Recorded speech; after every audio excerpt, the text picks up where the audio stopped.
Sensiz yaşamaram ölərəm demə.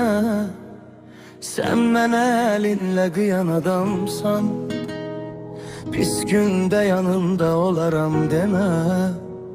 Sen məni pis günə qoyan adamsan.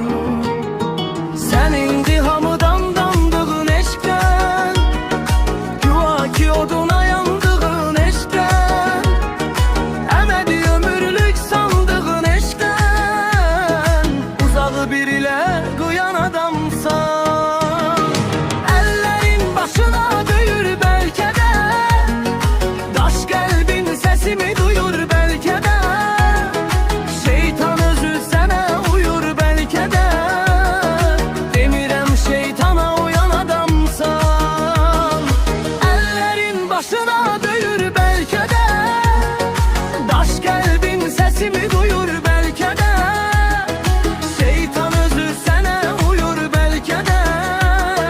Demirəm şeytana uyan adamsan.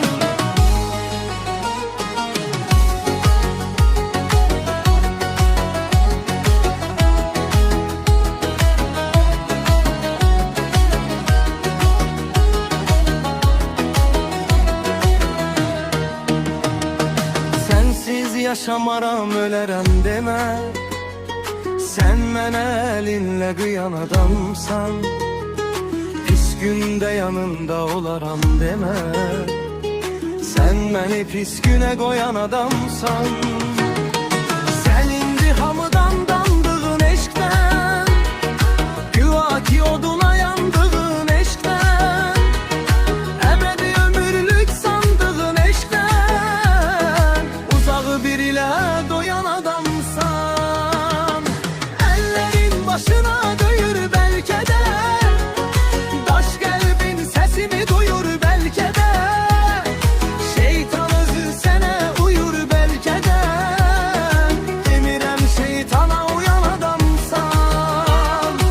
Əllərin başına döyür bəlkə də, daş qəlbin səsimi duyur bəlkə də, şeytan özü sənə uyur bəlkə də.